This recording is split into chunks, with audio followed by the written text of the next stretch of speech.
할렐루야.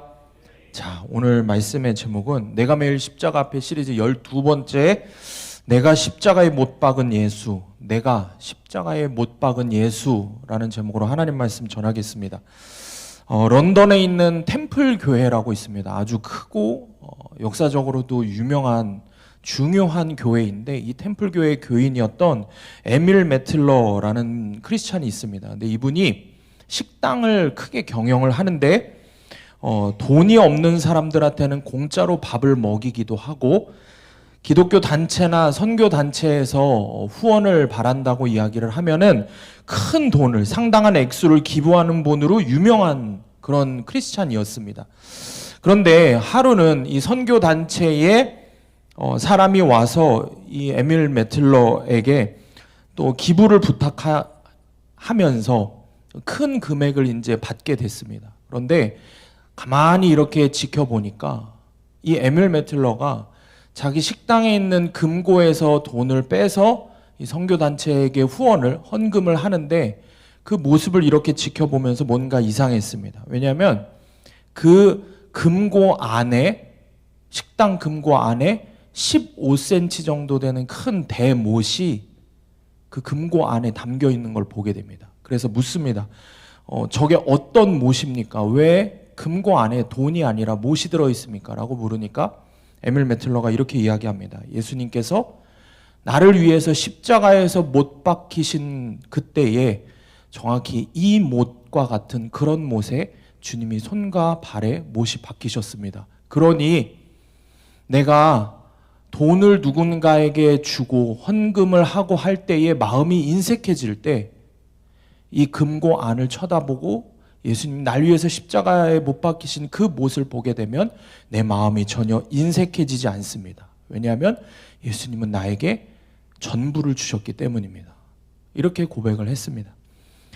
여러분, 많은 학생 청년들이 이번 수련회를 통해서 예수님의 십자가의 은혜를 경험을 했습니다. 그런데 수련회와 같은 특별한 시간들을 통해서 만난 그런 예수님의 십자가 체험으로 내가 온전히 예수님의 십자가를 만났다고 할 수 없습니다. 여러분, 우리는 매일매일 우리 시리즈의 제목처럼 매일 십자가 앞으로 더 나가야 할 줄 믿습니다. 믿으시는 분만 아멘 하시기 바랍니다. 정말 내가 매일 십자가 앞으로 나아가서 예수님의 십자가와 내가 무슨 상관이 있는지를 매 순간 깨달아야 합니다. 십자가와 내가 1대1의 만남이 있어야 됩니다. 남의 십자가가 아니라 나를 위한 십자가, 내가 못 박은 그 십자가를 매일매일 주님 앞에 더 깊이 경험하고 깨달아야 한다는 것입니다. 다시 말해서 예수님의 십자가가 내 죄의 문제와 내 구원의 문제와 내 자아의 문제와 내 거룩한 삶의 문제와 무슨 상관이 있는지를 분명하게 매 순간 더 깊이 깨달아야 하는 것입니다. 말 그대로 예수의 십자가가 그래서 나랑 무슨 상관이 있는데, 이 질문에 대한 대답이 여러분 안에 계속해서 나올 수 있어야 하는 것입니다. 여러분에게 이런 질문을 던진다면은 그래서 당신과 예수의 십자가가 무슨 상관이 있습니까? 라고 물으면 여러분 뭐라고 대답하겠습니까? 이 말에 분명하게 대답을 할 수 없는데 어떻게 하나님 나라를 갈 수 있습니까? 다시 한번 이야기하지만 교회에 나와서 예배 시간에 카페 쿠폰 채우듯이 그냥 도장 찍듯이 그렇게 예배를 드리고 백날 드려봐야 천국까지 못합니다. 그것이 여러분을 구원하지 않습니다. 여러분이 얼마를 헌신했고 헌금했고 이것조차도 중요한 것이 아닙니다. 가장 중요한 것은 예수의 십자가가 나하고 무슨 상관이 있냐라는 겁니다. 바라기는 우리 청년들 마음 가운데에 이 질문에 대한 여러분만의 답이 계속해서 쉬지 않고 솟아나는 복된 삶이 되기를 축복합니다. 그래서 오늘 십자가와 나, 어떤 관계가 있는지에 대해서 좀 말씀을 나누려고 합니다. 제가 여러 번 설교 때 이야기한 내용, 그리고 김은국 목사님 십자가 책을 중심으로 우리가 함께 나누고 있는 이 말씀 가운데에서도 계속 이야기했던 영화가 하나 있습니다. 여러분, 밀양이라는 영화입니다. 이 밀양이라는 영화가 이제는 아주 예전 영화에서 못 본 친구들이 많을 거예요. 전도연 씨하고 송강호 씨가 주연을 했던 그런 영화인데, 뭐 대충 내용이 이렇습니다. 여주인공 신혜, 그러니까 전도연 씨가, 신혜가 33살의 남편을 잃습니다. 갑자기 남편을 잃고 하나밖에 없는 정말 사랑하는 아들과 함께 그 남편에 대한 그리움 때문에 남편의 고향인 밀양으로 내려간 이야기입니다. 근데 이 신혜가 사람들한테 흔히 얘기하는, 세상 사람들이 얘기하는 과부라고 이야기하죠. 과부라는 그런 이야기를 듣고 싶지 않아서, 무시받고 싶지 않아서 이런저런 말로 거짓말들을 합니다. 그 밀양에 내려가서, 그 시골에서 자기가 돈이 많다, 그래서 돈으로 투자를 하려고 한다, 이렇게 허세 아닌 허세를 부립니다. 결국에 이 별거 아닐 수 있었던 작은 거짓말이 불씨가 돼서 자기 사랑하는 하나밖에 없는 아들이 유괴가 됩니다. 유괴범이 이 신혜가 돈이 많은 줄 알고 유괴를 해요. 그래서 협박을 합니다. 그런데 신혜가 어떻게 이야기를 해야 합니까? 자기가 사실은 빈털털이라고 사실대로 이야기할 수밖에 없는 거예요. 자기 아이를 제발 좀 돌려달라고. 그렇지만 결국에는 화가 난 유괴범은 돈이 없다는 걸 알고 더 참혹하게 그 신혜의 하나밖에 없는 아들을 죽입니다. 이게 반기독교적인 영화라고 합니다. 기독교를 비판하는 영화라고 평가되는 이유가 있습니다. 더 들어보십시오. 이 주인공 신혜가 아들을 잃고 나서 힘든 나날을 보내다가 우연히 교회를 가게 됩니다. 그리고 그 교회에서 하나님을 만나게 돼요. 그리고 신앙을 갖게 돼요. 믿음을 갖게 돼요. 그러고서는 어떠한 마음이 들었을까요? 자기의 삶이 완전히 무너지게 한, 이제 자기의 하나밖에 없는 가족이었던 사랑하는 아들을 죽인 그 유괴범을 용서해야 되겠다라는 마음을 품게 됩니다. 그리고 그 유괴범을 찾아가요. 투옥된 교도소를 찾아갑니다. 그런데 그곳에서 억장이 무너지는 이야기를 듣게 되죠. 유괴범을 만나 그에게 내가 하나님의 사랑으로 당신을 용서하겠다, 뭐 이런 이야기를 합니다. 그랬더니 오히려 유괴범이 뭐라고 이야기를 하냐면 자기도 교도소에서 하나님을 믿게 됐다고, 하나님 만나게 됐다고, 그래서 자기가 다 용서받았다고 이야기를 합니다. 주인공 신혜가 그때부터 정말 깊은 절망과 시리에 빠지게 됩니다. 많은 사람들이 이 영화 밀양에 나왔을 때 완전히 기독교를 까는 영화다, 니네들의 회개가 이렇게 말도 안 되는 거다라는 식으로 엄청 까고 비판하는 영화라고 생각을 했습니다. 그러나 여러분, 이 영화를 조금 더 우리가 살펴보고 묵상을 해보면 오히려 이 영화는 모든 그리스도인들을 반성하게 하는 영화입니다. 그러면서 동시에 내 믿음이 진짜인지 가짜인지, 내 회개가 진짜인지 가짜인지를 알 수 있는 영화입니다. 영화에서 가장 큰 메시지가 되는 장면이 뭡니까? 아들을 잃은 그 여주인공 신혜가 신앙을 갖게 돼서 유괴범을 용서해 주러 가는, 교도소로 가는 그 장면입니다. 그래서 우리가 잠깐 그 영상을 함께 좀 보도록 하겠습니다. 짧은 한 4분짜리 영상입니다.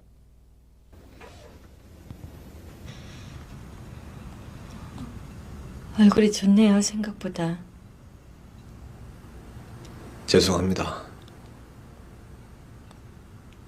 아니에요, 건강해야죠. 아무리 큰 죄를 지은 죄인이라도 하나님은 건강을 주시잖아요.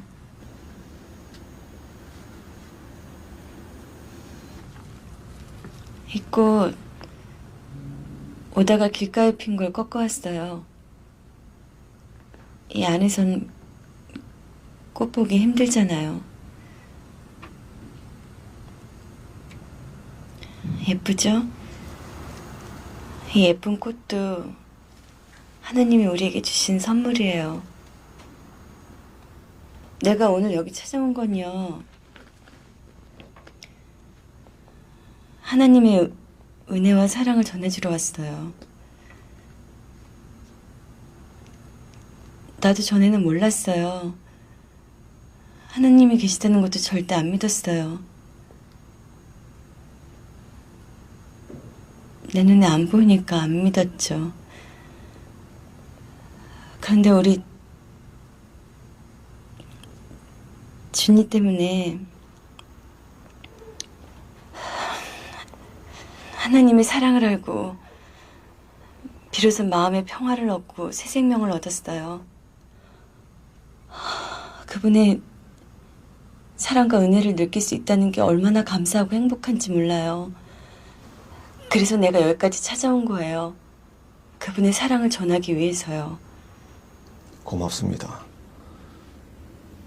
정말 고맙습니다. 준이 어머니한테 우리 하나님 아버지 이야기를 듣게 되니 참말로 감사합니다. 저도 믿음을 가지게 되었거든요. 요 교도소에 들어온 뒤로 하나님을 가슴에 받아들이게 됐습니다. 하나님이 이 죄 많은 인간한테 찾아와 주신 거지. 그래요? 하나님을 알게 됐다니 다행이네요. 예, 얼마나 감사한 일입니까? 하나님이 이 죄 많은 놈한테 손 내밀어 주시고 그 앞에 엎드리가 지은 죄를 회개하도록 하고 제 죄를 용서해 주셨습니다.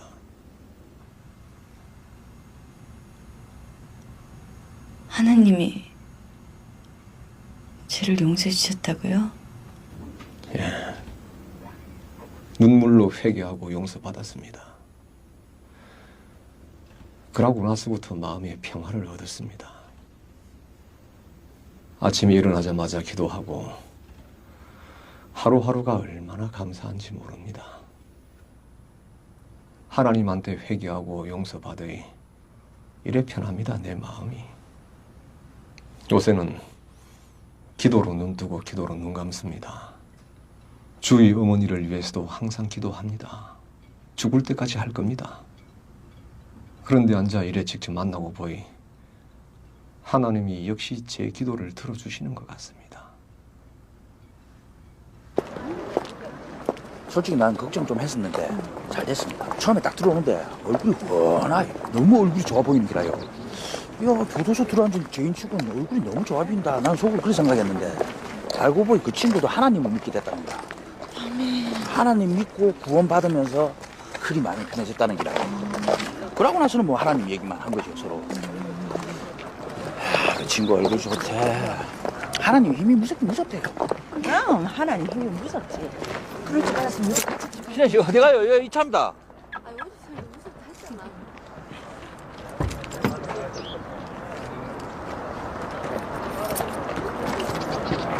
이신혜 씨, 뭐노? 우리 먼저 간다.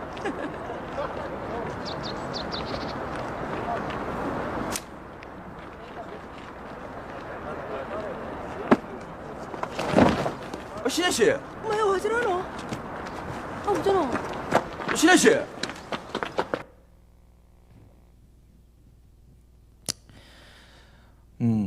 여자 주인공이 하나님 사랑으로 당신 용서하러 왔다, 뭐 이런 이야기를 하려고 하는 거죠. 그러니까 유괴범이 아주 평안한 얼굴을 하고 이야기하는 거예요. 나는 이미 하나님 만났고 하나님께 모든 죄를 용서받았다.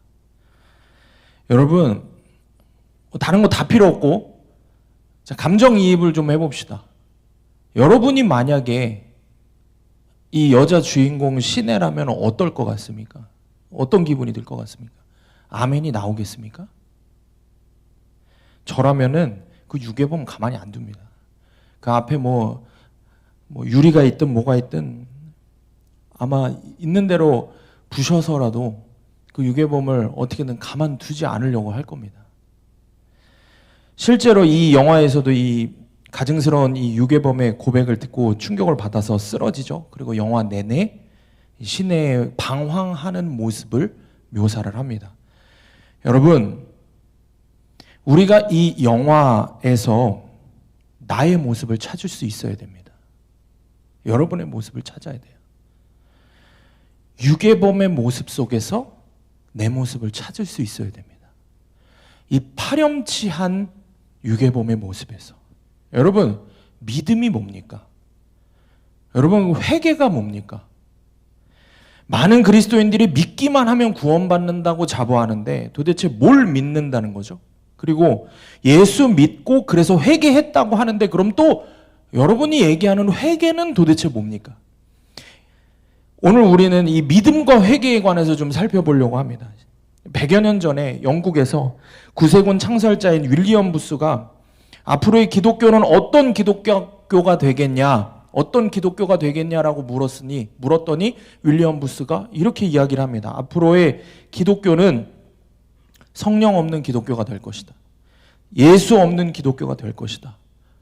거듭남 없이 구원을 선포하는 기독교가 될 것이다. 지옥 없이 천국만 말하는 기독교가 될 것이다. 그리고 회개 없이 죄의 용서함을 말하는 기독교가 될 것이다. 여러분 어떻습니까? 지금 오늘날의 기독교가 100년 전에 그 구세군, 여러분 구세군 알죠? 성탄이 되면은 길거리에서 자선 냄비 그걸 이렇게 모금하고 세계적으로 어려운 사람들을 돕는, 근데 그 구세군이 감리교에서 나간 또 다른 교파입니다. 형제 교단이에요. 근데 그 구세군을 창설한 윌리엄 부스가 정확히 예언을 했고 100년이 지난 지금 어떻습니까? 그대로 이루어졌습니다. 오늘날 우리나라의 많은 교회들이 우리의 신앙 안에 이런 모습이 너무 많이 있습니다. 여러분 영화 밀양의 유괴범의 문제가 뭔 것 같으세요? 가슴을 치며 신에게 손이 발이되도록 또 빌고 또 비는, 당사자에게 가서 정말 해야 하는 진짜 회개가 없이 하나님 앞에서 내가 그냥 입술로 내 마음으로 그냥 값싼 회개를 하는 것으로 충분하다고 여기는 게 문제입니다. 하나님은 전혀 용서해 주시지 않았을 그런 가짜 회개를 한 게 문제라는 것입니다. 여러분 마태복음 5장 23절 24절 함께 읽습니다. 시작. 그러므로 예물을 제단에 드리려다가 거기서 내 형제에게 원망들을 만한 일이 있는 것이 생각나거든 예물을 제단 앞에 두고 먼저 가서 형제와 화목하고 그 후에 와서 예물을 드리라. 아멘. 여러분 하나님께 예물을 드리는 거, 제사의 예배 때 예물을 드리는 게 얼마나 어마어마한 것인지 우리가 겨울 수련의 첫째 날 말씀을 통해서 깨달았습니다. 하나님은 그 예물을 그렇게 중요하게 여기시는 분이에요. 우리의 구원을 위해서. 그런데 그 예물보다 더 중요한 게 뭐라 그래요? 진짜 회개를 하고 와라 이거예요. 형제하고 싸웠으면 가서 그것부터 해결을 하고 형제에 가서 무릎 꿇고 비는 적용을 하고 오라는 겁니다. 그건 다 무시하고 하나님 앞에 해결했으면 됐지라는 식은 가짜라는 것입니다. 그런 식의 회개와 예배는 하나님께서 결코 받지 않으신다고 말씀하는 겁니다. 내가 형에게 동생에게 잘못했다면 반드시 그 당사자에게 가서 사죄하고 회개 적용을 해서 온전히 회개하는 게 진짜 회개라고 말씀을 하고 있습니다. 오늘 우리가 나눌 십자가 책에서도 분명하게 말씀을 합니다. 내가 예수를 십자가에 죽이고 눈물과 통곡의 회개 없이 그냥 예수가 내 죄를 위해 죽었다더라 하는 말에 고개를 끄덕이면 된다. 이런 생각을 하는 그리스도인이 너무 많은 거예요. 많은 그리스도인들이 수많은 특히 모태신앙들 아니면 어려서부터 교회를 다닌 사람들이 어떤 생각을 갖고 있냐면 지적으로 그냥 수긍을 하고 오케이 하면 내 죄가 용서함 받는다고 착각을 하고 이 밑바탕에 그저 깔려 있는 겁니다. 그러니까 이 성경의 말씀, 복음의 말씀을 계속 듣기는 들어도 들을 때마다 내 마음이 찢어지고 내 마음이 주님 앞으로 나아가는 그런 열정이 생기는 게 아니라 그렇지. 그냥 듣고 동의하고 은혜 받았어. 거기서 좀 더 나아가면 울면서 좀 기도했으면 그게 내 신앙이, 내 믿음이, 내 회개가 된 줄 아는 겁니다. 그런데 여러분, 내가 감히 살아계신 하나님을 십자가에 못 박아 죽인 겁니다. 내가 감히 만지지도 못하고 보지도 못할 살아계신 하나님을 십자가에 못 박아 죽인 겁니다. 세상에 인간 빼고 모든 천지 만물은 다 놀라 자빠질 만한 어마어마한 죄를 지은 거예요. 그럼 당연히 그 당사자이신 하나님 앞에서 통해 자복해야 하는데 가슴을 쥐어뜯으며 눈물로 회개해야 되는데 단순히 예수가 내 죄 위에 죽었다더라 하는 그런 지적인 동의만 해도 그걸 회개라고 말하고 그걸 믿음이라고 말하고 내가 구원받는 줄 착각하는 겁니다. 여러분 얼마나 뻔뻔한 가짜 믿음입니까? 십자가 책에서 이렇게 말씀을 합니다. 예수가 내 죄 위에 죽었다더라. 독생자 예수를 믿으면 누구나 구원을 받는다더라라는 지적 동의와 고개 한번 까딱거리는 수긍으로 지옥에서 천국으로 건너뛰게 될 줄 아는 사람들은 영화 밀양에 나오는 그 유괴범과 하나도 다르지 않다. 여러분은 정말 예수 믿은 사람입니까? 아니면 예수를 지적으로 동의만 한 사람입니까? 여러분이 입술로 대답을 하면 안 돼요. 여러분의 삶으로 대답해야 돼요. 지난 한 주간에 수련회 이후에 얼마나 변화됐는지, 얼마나 씨름을 했는지 여러분의 삶을 갖고 대답을 하시기 바랍니다. 여러분이 믿는다고 하는 그 믿음이 도대체 기준이 뭐냐는 거예요. 여러분의 그 믿음을 제가 인정할 필요도 없고 교회에서 다른 사람들이 인정할 필요도 없습니다. 하나님이 인정하시냐는 겁니다. 여러분의 믿음을 점검해 보기를 바랍니다. 요한복음 3장 16절 우리가 다 아는 너무 유명한 말씀입니다. 함께 읽어보겠습니다. 시작. 하나님이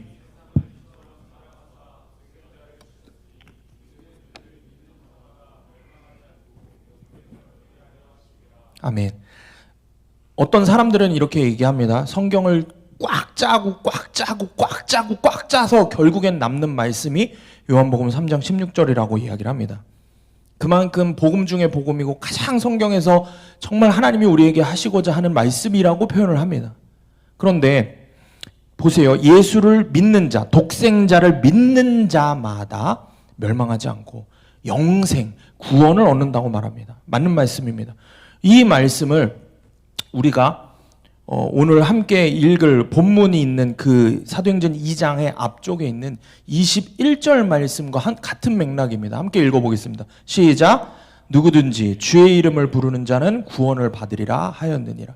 이 요한복음 3장 16절과 이 사도행전 2장 21절의 말씀을 갖고 얼마나 많은 그리스도인들이 아멘 하는데요. 누구든지 주의 이름을 부르기만 하면 구원을 받는데,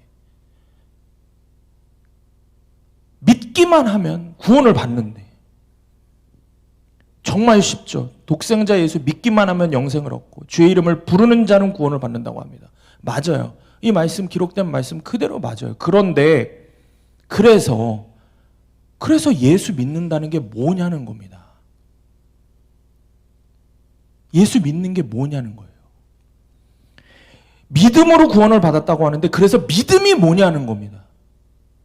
여러분이 생각하는 믿음 말고 지금 2024년 한국 기독교가 이야기하는, 많은 그리스도인들이 이야기하는, 대중이 이야기하는, 다수가 이야기하는 믿음 말고 성경이 말씀하는 믿음이 뭐냐는 거예요. 도대체 여러분을 구원으로 인도할 거라고 여러분이 철석같이 믿고 있는 그 믿음이 뭐길래 주의 이름을 부르기만 하면 구원을 받냐고 그렇게 여러분들 스스로 생각하고 있냐는 겁니다. 오늘 이 시간에 여러분이 지금까지 생각했던, 구원받는다고 착각했던 여러분의 그 믿음이 송두리째 흔들리기를 축복합니다. 여러분 스스로 자부하는 그 구원의 확신이 예수님 십자가 앞에서 분명하게 새겨지기를 원합니다. 바로 여러분이 생각하는 믿음과 성경이 말씀하는 믿음이 얼마나 다른지를 깨닫는 은혜가 있기를 축복합니다. 그래서 사도행전 2장 21절의 이 말씀을 뒤에 우리가 읽은 본문 2장 36절부터 베드로 사도가 설명을 합니다. 주의 이름을 부르는 자, 그러니까 믿는 자, 그 믿음이 뭔지에 대해서 36절, 37절에서 말 그대로 인수분해를 해서 그냥 완전 쪼개서 설명을 합니다. 여러분, 성경이 말씀하는 믿음이란 첫 번째, 나 때문이라는 가해자 의식이 있어야 하는 겁니다. 나 때문이라는 가해자 의식이 있는 것이 진짜 믿음인 것입니다. 오늘 본문의 36절 말씀입니다. 함께 읽어보겠습니다. 시작. 그런즉 이스라엘 온 집은 확실히 알지니 너희가 십자가에 못 박은 이 예수를 하나님이 주와 그리스도가 되게 하셨느니라 아니라. 내가 예수를 십자가에 못 박았다는 자각이 있어야 됩니다. 여러분 2000년 전 예루살렘 사람이 아니라 내가 예수를 죽인 범인이다, 가해자라는 의식이 분명히 있어야 하는 것입니다. 예수를 믿기만 하면 구원함을 받는다는 믿음에 여러분이 이야기하고 성경이 이야기하는 분명히 워딩 자체는 같은데, 그런데 분명히 우리의 삶은 성경과 다른, 이 뭔가 잘못된 거를 바로잡기 위해서 진짜 성경이 이야기하는 믿음이 뭔지, 그 진짜 믿음의 가장 밑바닥에 내가 예수의 십자가 사건의 가해자다. 내가 예수 죽인 살인범이다. 라는 분명한 인식이 그 밑바탕에 깔려 있어야 하는 것입니다. 여러분, 믿음 아래. 가장 밑바닥에. 이거를 여전히 아멘 하고 싶지 않다면 여러분 예수 믿는 게 아닙니다. 여전히 강 건너 불구경 하듯이 듣고 있다면 여러분은 예수 믿는 게 아닙니다.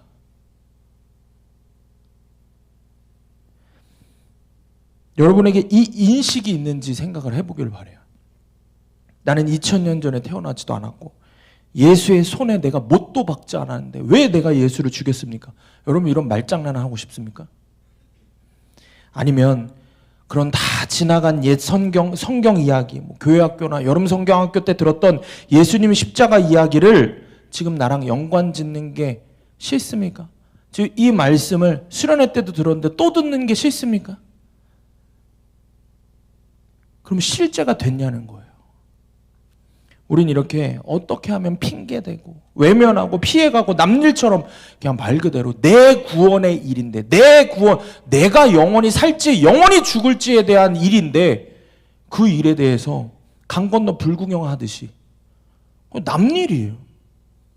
내 앞에 불이 났어도 다 죽어가도 우리 집 아니고 우리 가족 아니니까 상관없다는 식인 거예요.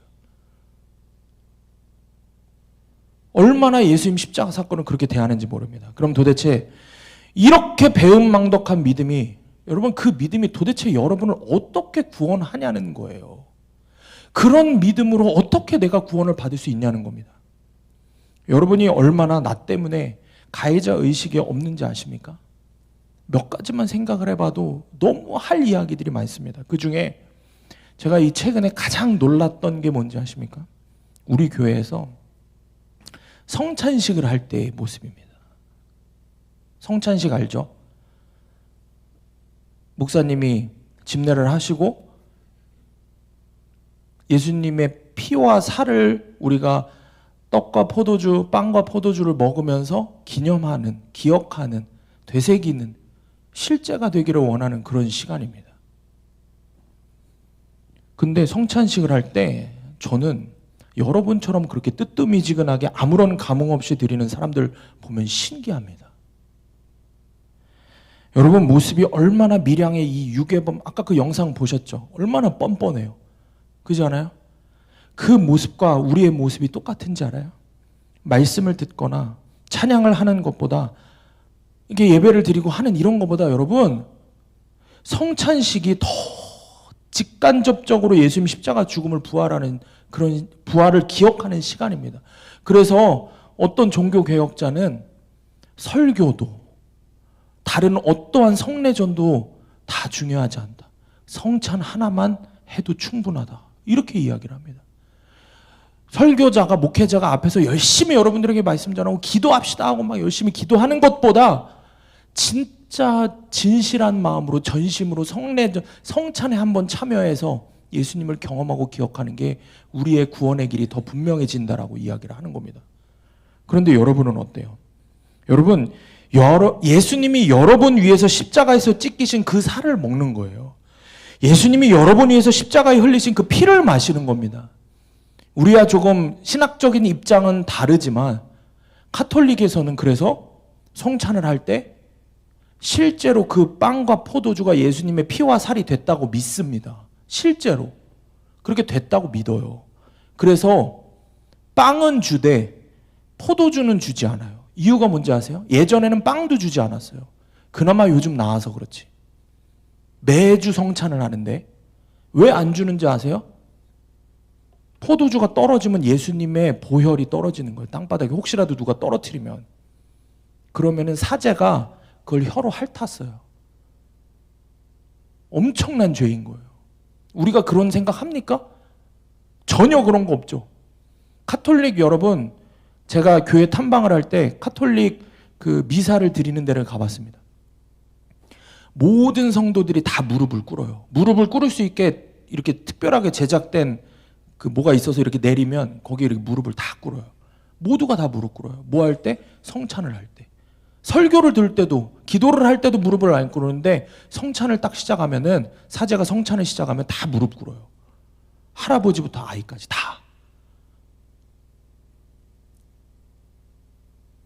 여러분은 어떻습니까? 여러분 성례전을 어떻게, 성찬을 어떻게 받고 있어요? 제가 보니까 심지어 어떤 학생들은 웃고 떠들더라고요. 웃고 떠들고, 야 빨리 나가, 빨리 나가. 아이 나 좀 이따 나갈래. 야 아이 뭐야. 이러고 장난을 치는 모습들도 있고. 예전에 제가 시골교회에서 수련회 했던 당시에 한 번은 수련회 마지막 날 저녁에 목사님 한 분을 모셔서 성찬식을 한 적이 있어요. 학생 청년들하고. 목사님께서 그 초대받으신, 저희가 초청한 그 목사님께서 그때 당시에 우리에게는 좀 파격적이었어요. 시골교회에서. 왜냐하면 우리와 비슷하게 그냥 전병 같은 거나 뭐 이렇게 카스테라 조각 같은 거나 뭐 이런 거를 먹고 성찬을 했었는데, 이분은 실제 최대한 예수님 때의 성찬과 비슷하게 하시려고 빵을 준비를 해오셔서 빵을 이렇게 찢어서 빵을 이렇게 적셔서 이렇게 나눠주시고 하셨어요. 포도주에 찍어서 한 명 한 명에게 다 나오면은. 근데 학생 청년들의 반응이 어땠는지 아세요?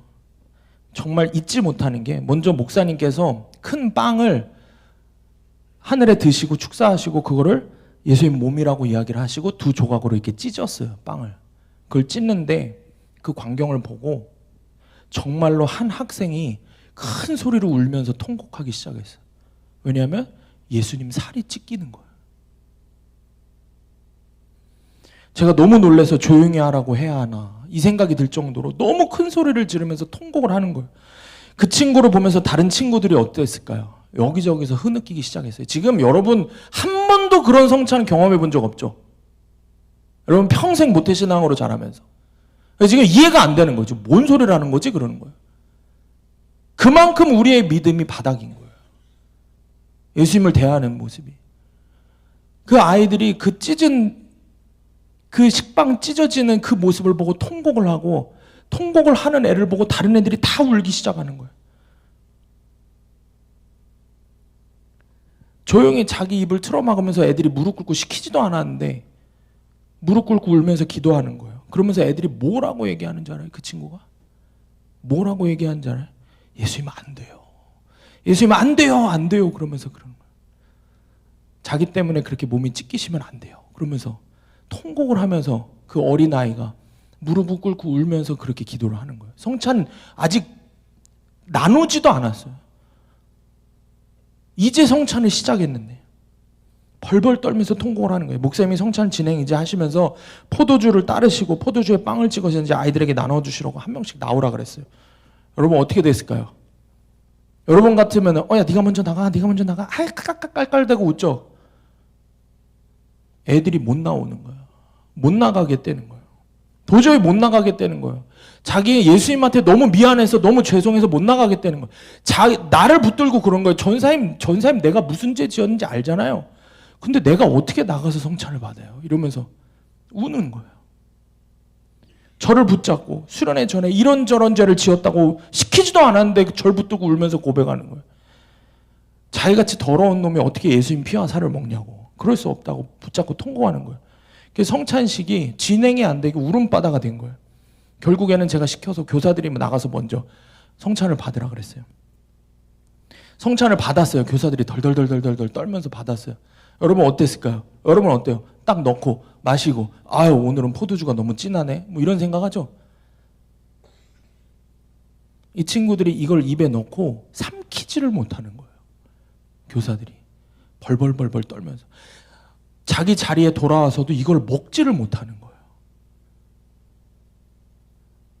너무 울어서 통곡에 통곡을 하는 거예요. 더 이상 설교를 할 필요가 없었어요. 그날 단 한 사람도 빠짐없이 다른 누구도 아니고 내가 예수님을 십자가에 못 박았다고 통곡에 통곡을 끊임없이 하는 겁니다. 여러분 이후에 이 아이들이 성찬을 이렇게 경험을 했어요. 어른들과 함께하는 성찬식이 있었습니다. 이전과 같은 방식으로 하는 그런 성찬식이었어요. 똑같이 그렇게 성찬을 하는데 아이들이 어땠을까요? 똑같아요. 모습이 바뀌었을 뿐 예수님의 피와 살을 먹는 거는 똑같아요. 애들에게는. 애들이 펑펑 울기 시작하는 거예요. 한쪽에서. 중고등부 애들 함께 예배드리겠는데 항상. 거기서 애들이 펑펑 우는 거예요. 어른들이 그러시는 거예요. 어른들 중에서는 그러는 거예요. 아니 뭘 저렇게까지 저렇게 하냐. 오바 아니야. 애들한테. 아이고 어릴 땐 다 저렇지 뭐. 이러는 거예요. 근데 여러분 시간이 점점 지나면서 여기저기서 어른들도 울기 시작하는 거예요. 처음에는 의아해서 애들을 쳐다보다가 애들이 정말 통곡하는 모습을 보면서 어른들도 울기 시작하는 거예요. 정말 십자가에서 죽고 부활하신 예수님을 만나는 모습으로 그 성찬식의 모습이, 아이들의 모습이 정말 마음 다해서 한 발짝씩 눈물을 발걸음 떼면서 떨리는 손으로 성찬을 받아서 눈물로 기도하고 먹는 모습을 보면서 어른들도 결국엔 다 울음바다가 됐어요. 그날. 여러분이 성찬을 받는 모습만 보더라도, 여러분이 어떻게 성찬을 지금 생각하는지만 보더라도 평소에 여러분이 여러분 스스로 예수님을 죽인 가해자라는 의식이 있는지 없는지를 알 수 있는 것입니다. 여러분 어떻습니까? 여러분 인생에서 수없이 성찬을 했죠. 에? 여러분 그렇게 성찬을 받아본 적이 있습니까? 그렇게 생각을 해본 적이 있습니까? 십자가 책에서 이렇게 말씀합니다. 예수의 십자가의 죽음이 나와 무슨 상관이 있는가? 예수가 로마나 유대 당국의 부담스러운 존재가 되어 자기 잘못으로 죽었지. 그게 나와 무슨 상관이냐라고 생각한다면 이사야서 53장 5절 말씀을 기억하라. 그가 찔림은 우리의 허물 때문이요 그가 상함은 우리의 죄악 때문이라. 그가 징계를 받음으로 우리는 평화를 누리고 그가 채찍에 맞음으로 우리는 나음을 받았도다. 예수님이 가시면류관에 찔리고 창에 찔리고 못에 찔리는 것은 누구 때문인가? 바로 우리의 허물거치 때문이다. 죄의 삭은 사망이기에 우리가 십자가에 달려 죽어야 하는데 어린 양 예수 그리스도가 우리 대신 대리속죄 제물로서 우리의 죄 때문에 죽으셨다. 그가 상천하고 십자가에 달려 죽으신 것은 우리 때문이라는 말이다. 사실은 내가 예수를 죽인 가해자이다. 오늘 이 시간에 성령의 은혜로 여러분의 심령 안에 이 가해자 의식이 분명하게 새겨지는 역사가 있기를 축복합니다. 여러분의 그 은혜가 있기를 원합니다. 적용 질문입니다. 내가 예수를 십자가에 못 박았다는 가해자 의식이 있습니까? 세상을 살며 나 때문이라는 고백을 많이 합니까? 너 때문이라는 고백을 많이 합니까? 여러분 한번 여러분 스스로를 돌아보시길 바랍니다. 두 번째로 진짜 성경이 말씀하시는 구원받는 믿음이란 어찌할꼬 하는 애통함이 있어야 합니다. 오늘 본문의 37절 말씀 우리가 함께 읽겠습니다. 시작. 그들이 이 말을 듣고 마음에 찔려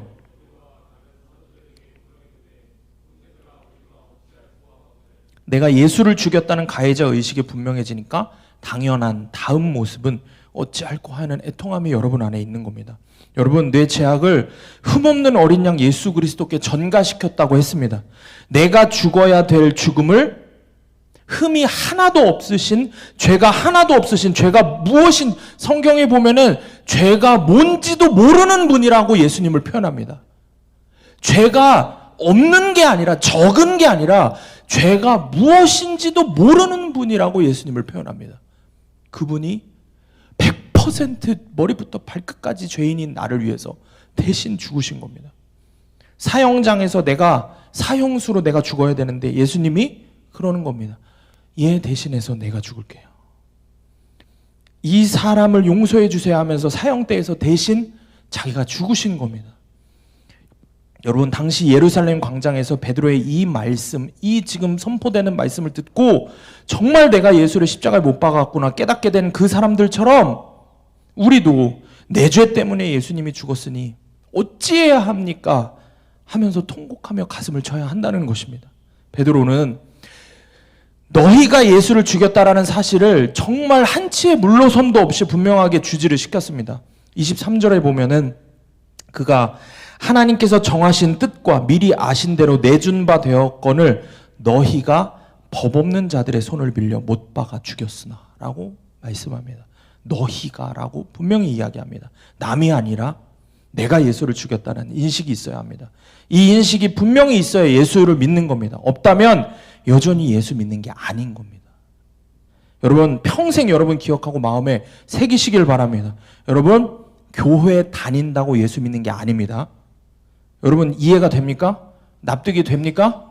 교회 다닌다고 예수 믿는 게 아닙니다. 그러니까 교회 평생 다니고 지옥 가는 인생이다. 이런 말이 있는 겁니다. 교회 평생 다니고도 지옥 가는 인생이 내가 될 수 있다라는 겁니다. 이 말이 와닿지도 않고 이해되지도 않고 인정하고 싶지도 않은 사람이 우리 안에도 지금 부지기수라는 거예요. 남 이야기처럼 지금 듣고 있는 거예요. 왜냐하면 나는 그래도 구원받았다고 착각하기 때문입니다. 단 한 번도 예수 십자가 앞에서 자신의 전부를 걸고 통곡하며 정말 내가 내 죄 때문에 내가 죽을 수밖에 없다고 죽여달라고 그렇게 주님 앞에 회개해 본 적이 없는 겁니다. 여러분 생각해 보십시오. 밀양에 나오는 그 살인범이 얼마나 큰 죄인입니까? 그렇지 않아요? 하나밖에 없는 그 과부의 아들을 그렇게 처참하게 죽인 정말 나쁜 죄인인데, 큰 죄인인데, 여러분 그가 얼마나 가슴을 쳤어야 할지 생각을 해보십시오. 얼마나 그 신의 앞에서 하나님을 정말 믿었으면, 정말 하나님 앞에서 용서함을 받을 자격이 있다고 하면은 그 신의 앞에서 무릎을 꿇고 울면서 자기를 때리면서 평생을 사죄해야 하는 게 맞지 않습니까? 그 시내가 괜찮아질 때까지. 그게 진짜 회개 아니냐는 거예요. 고개를 뻣뻣이 들고 살 수 있습니까? 그가 나중에 혹시라도 출소해서 평생 아이 엄마 앞에서 무릎 꿇고 살아야 되는 거예요. 여러분 이런 이야기에는 우리가 모두 고개를 끄덕거려요. 그러면서 어떻게 모든 인류를, 모든 인간을 다 합친 것보다, 이 우주의 모든 만물을 다 합친 것보다 더 귀하신 하나님의 아들 예수를 내가 죽였는데 우리는 이렇게 사죄 한 번 안 하고 고개 빳빳이 들고 살 수 있냐는 거예요. 어떻게 주님이 아직도 여러분에게 예수 믿어달라고 애원해야 하냐는 거예요.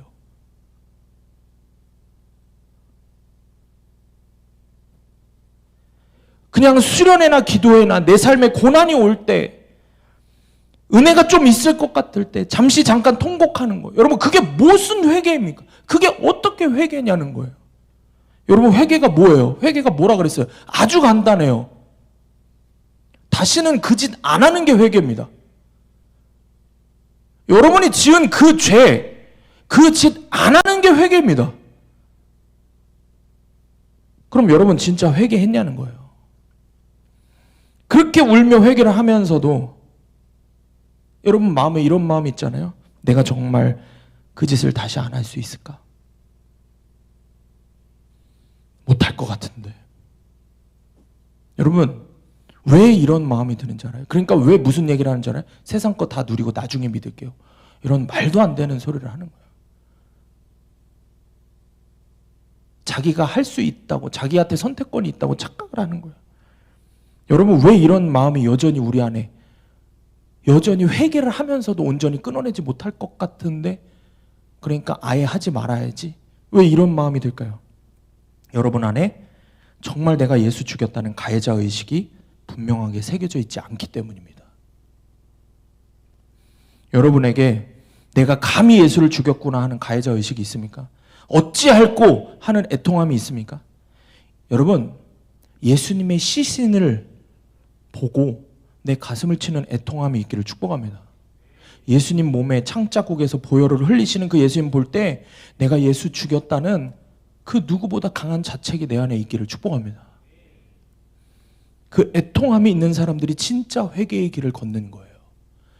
내가 다시 그 짓을 하더라도, 넘어지더라도 내 안에 그 애통함, 내 안에 그 가해자 의식이 분명히 새겨져 있으면 다시 주님 앞에 나와서 무릎을 짓지고 내 머리를 짓지고 주님 앞에 회개하는 거예요. 다시 그 짓 안 하겠다고. 그게 진짜 회개의 길을 걷는 거예요. 37절 오늘 말씀에 이 사람들은 그 애통함, 그 자책이 있는 거예요. 이 십자가 복음의 말을 듣고 여러분처럼 거부하고 핑계대고 남 탓하고 남 나중으로 미루고 남 일인 양 그냥 하는 게 아니라 마음에 찔린 겁니다. 여러분 앞에 정말 만약에 예수님의 시신이 널브러져 있다고 하면 그걸 보고 그래서 뭐 어쩌라고요. 나 세상 거 다 누리고 나중에 예수 믿는다고요. 나 그렇게 미친 광신도처럼 살고 싶지 않아요. 여러분 이런 말이 나오겠냐는 거예요. 어린이를 유괴해서 죽여놓고 그 아이의 시신이 늘어져 있는데 어찌할꼬 하는 마음이 없이 뭐 쥐가 잘못했으니까 죽은 거지 생각하고 그 뒤에 하나님이 나를 용서해 주셨으니 됐다라고 말하는 이 유괴범은 정말 미친 사이코패스죠. 정말 미치광이 아니에요. 그렇지 않아요? 그럼 도대체 우리는 뭐냐는 거예요. 여러분은 어떻습니까? 내 죄 하나하나 그 짓거리들 때문에 예수를 십자가에 못 박고 머리에 면류관 씌우고 채찍으로 때리고 옆구리에 창을 찔러가며 처참히 그 예수님 죽여놓고 그 예수님 보면서 뭐 어쩌라고, 나랑 상관없는데 뭐 회개, 믿음, 나중에 내가 세상 거 다 누리고 믿는다고. 여러분 만약에 이딴 소리만 하고 있다면 그러면서 오늘 밤에 너 오늘 밤에 예수님 오시면 구원받겠니? 라고 물으면 최소한 대답은 못하고 고개 숙이고 있는 양심은 있어야 되는데 그것도 없이 글쎄요 아마 그래도 받지 않을까요? 이러면서 눈치나 본다면 그게 여러분의 모습이라면 여러분이 유괴범하고 다를 게 뭐가 있냐는 거예요. 혹시라도 아직도 여러분의 믿음의 수준이 이런 수준 아닙니까? 하나님이 하나님이 나 사랑한다면서 그럼 나 용서해 줘야지. 우리 엄마 아빠 교회 열심히 나오고 나도 그래도 예배 안 빠지고 나오니까 그러니까 하나님 나 용서해 주셨을 거예요. 그러니까 내가 그래도 내가 미친 광신도들처럼 그렇게 울지 않고 그렇게 예수 그렇게까지는 안 믿어도 그래도 나도 다 구원해 주실 거예요. 여러분 이게 헛소리입니다. 이건 거짓이에요. 이런 말에 속으면 안 돼요. 여러분 자꾸 그런 열심히 신앙생활 하는 사람 보고 이런 가짜들이 그런 열심히 신앙생활 하는 진짜 회개의 길을 걷는 사람들 보고 미치광이 광신도라고 이야기하는데 여러분 도대체 누가 미친 거예요? 에? 누가 진짜 미친 사람이냐는 거예요.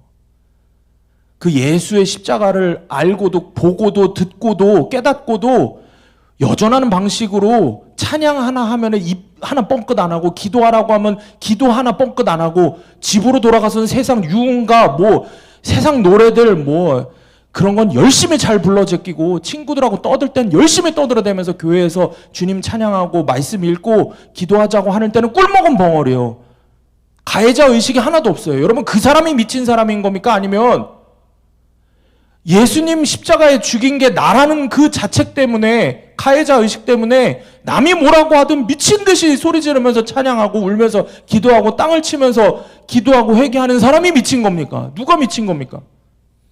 만약에 지금 후자에 얘기한 그렇게 주님 위해서 사는 말씀과 기도로 미친 듯이 사는 사람이 미친 사람이라 그러면 저는 기꺼이 그 미친 사람 되고 말겠습니다. 그 미친 사람 돼야죠. 내 생명보다 귀한 주님 위해서 그렇게 살 수 있지 않습니까? 얼마나 많은 그리스도인들이 뻔뻔하게 통곡 없이 예수 믿는지 아십니까? 예수를 죽인 살인범, 가해자가 통곡도 없이 용서받았다고 합니다. 여러분 이런 값싼 가짜 용서가 어디 있습니까? 세상 이야기 밀양 영화를 보면서도 그렇게 욕을 해대잖아요. 근데 왜 우리는 그렇게 사냐는 거예요. 그 유괴범을 보면서 여러분들이 가만히 있겠습니까? 여러분들의 일이라 그러면. 어떻게든 죽이고 싶겠지. 그러니까 요즘에 유행하는 드라마가 뭐예요? 악을 악으로 갚는 거가 유행이잖아요. 어? 요즘에 그런 드라마들 넷플릭스나 뭐 이런 데서 얼마나 많이 나와요. 살인범도 연쇄살인범은 어떻게 죽어도 된다. 뭐 이런 식의 생각들이 막 그리고 통쾌하게 여기잖아요. 막. 그런 정의, 공정 따지면서 왜 예수님 십자가 앞에서는 공정하지 않냐는 거예요. 왜 거기서는 갑자기 사랑 타령하고 말도 안 되는 은혜를 타령하냐는 거예요. 진짜 은혜를 저버리고. 여러분 값싼 회개에 지적 동의만 해놓고 구원받았다고 착각하지 마시기 바랍니다. 여러분 정말 애통하면서 예수 믿었습니까? 여러분 정말 회개하고 있습니까? 제가 말씀을 준비하면서 여러분 안에 도전을 드릴게요.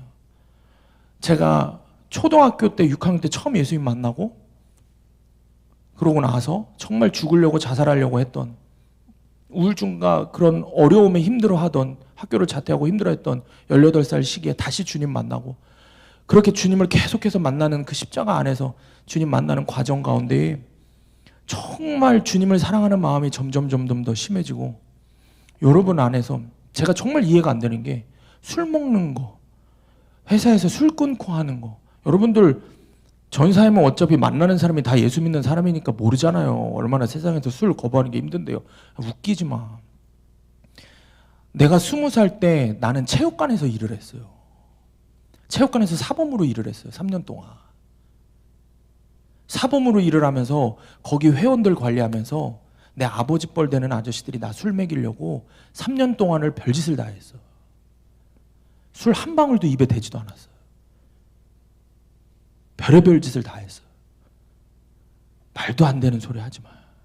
말도 안 되는 소리 하지 마. 술잔을 머리에 붓기도 하고 별의별 짓 다 했어. 그러면서 결국에는 제가 이제 사범 하던 걸 그만두고 미국으로 유학을 갈 때 어땠을 것 같으세요? 그 회원들 아저씨들이 울면서 나 송별회 해줬어요. 인간관계? 그분들이 그랬어요. 야, 박사범 그렇게 하고 사회생활 어떻게 하려고 그래. 그러면 안 돼. 다들 요 안산 지역에서 꽤나 이름 있는 사업체들 운영하는 분들이었어요. 그러는 거예요. 그렇게는 못 산다고. 그런데 그런 분들이 나중에 3년이 지나고 나서 어떻게 됐을까요? 지금까지도 연락을 해요. 야, 뭐라 그러셨냐면 그랬어요. 야, 너처럼 예수 믿는 사람이 있으면 나도 한번 믿어보고 싶다. 내 부하 직원들은 너처럼 예수 믿는다는데, 집사, 권사, 장로라는데 너처럼 안 그러는데? 그런 얘기를 하는 거예요. 제가 속으로 들었을 때 뿌듯했죠. 여러분, 핑계 대지 마세요. 무슨 핑계를 그렇게 대? 그냥 한 가지만 올곧게 생각하면 돼. 주님 위해서 끊어내겠다고 하면 끊어내면 되는 거예요. 그걸 못하고서는 키보드 워리어, 뭐뭐 파이터, 그거 마냥 그냥 말만 하나 해내는 거예요. 주님 십자가 붙들고 해내는 거예요. 주님 사랑하려고 하면 그런 거 해내는 거예요. 여러분 안에 그런 믿음의 씨름이 있기를 원합니다. 저와 여러분에게 오늘 정말 주여, 내가 지은 그 죄로 인해 주님의 손과 발에 못을 받고 주님 옆구리에 창으로 찔렀나이다, 이런 고백이 여러분 안에 저에게 있기를 축복합니다. 적용 질문입니다. 내 앞에 널브러져 있는 예수님의 시신 앞에서 어쩌라고요? 라는 말을 합니까? 아니면 어찌합니까? 라는 고백을 합니까? 내 죄에 대한 애통함이 있습니까? 그래서 그 죄를 다시 안 짓습니까? 여러분, 적당히 타협할 생각하지 마세요.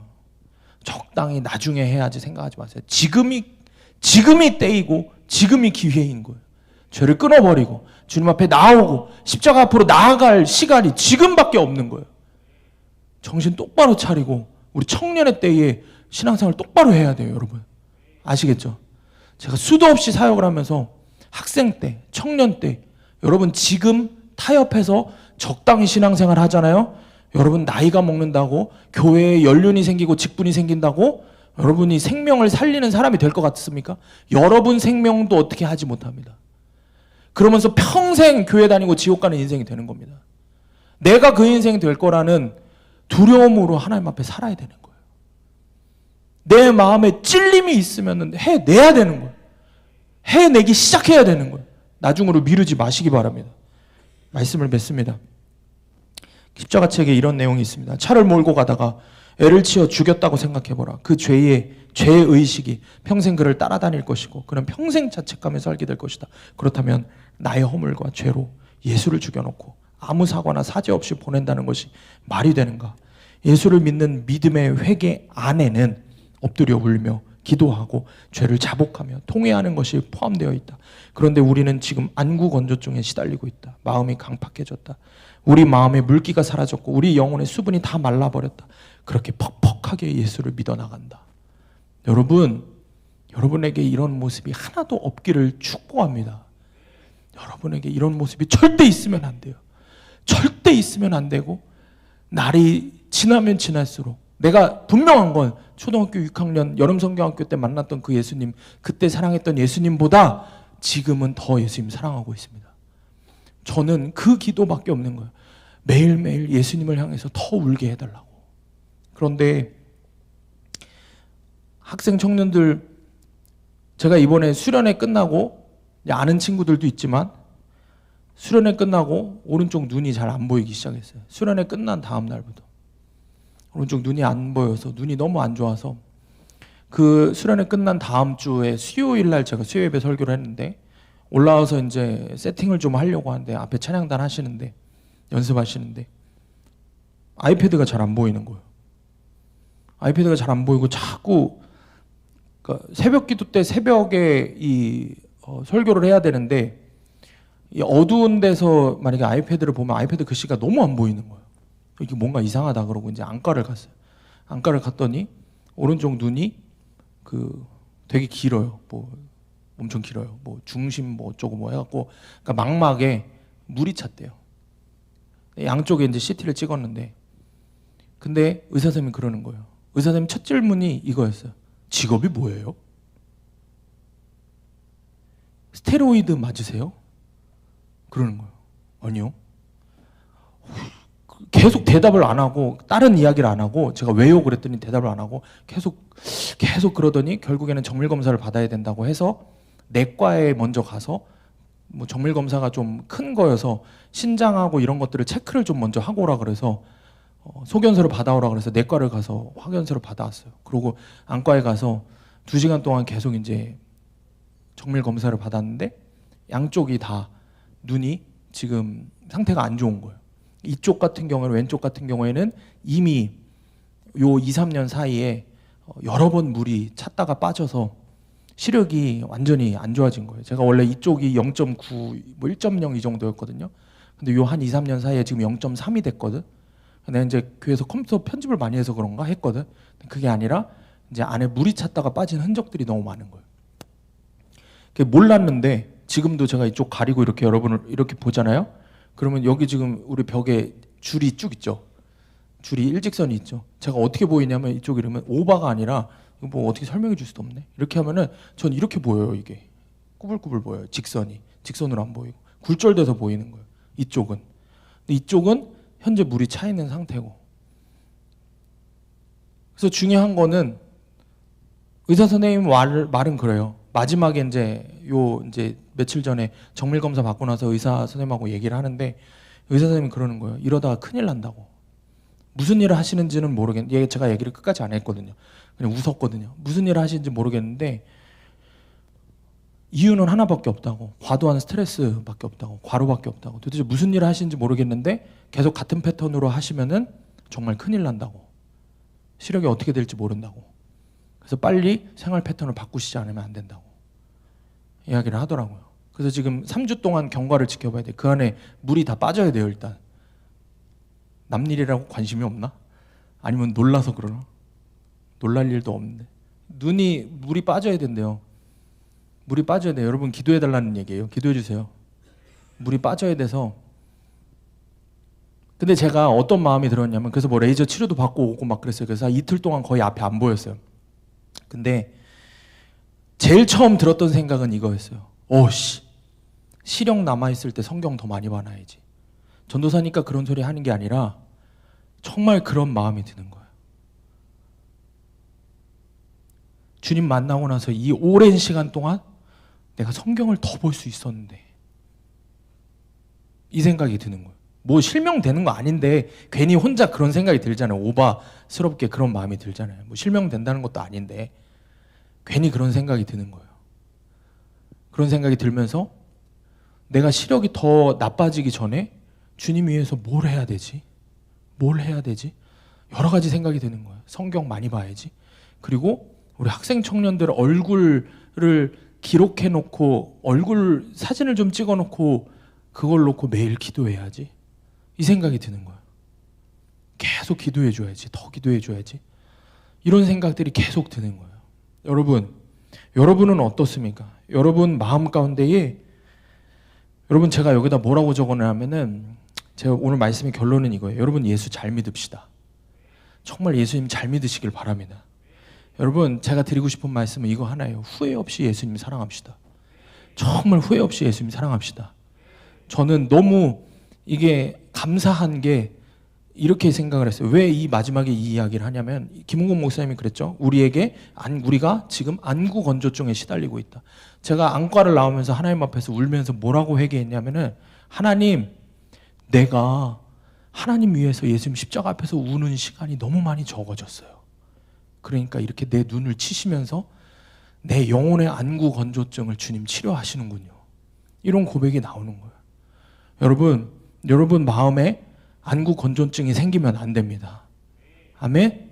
여러분 매일 십자가 보면서 매일 울 수 있어야 돼요. 더 많이 울 수 있어야 돼요. 예수님 십자가 보면서 주님 내가 정말 어떻게 하면 주님 더 사랑할 수 있을지 이 고민을 하고 고민을 하며 주님 앞에 더 우는 그렇게 매일 십자가 앞으로 나아가는 우리 학생들 청년들 되기를 축복합니다. 아멘. 함께 기도합시다.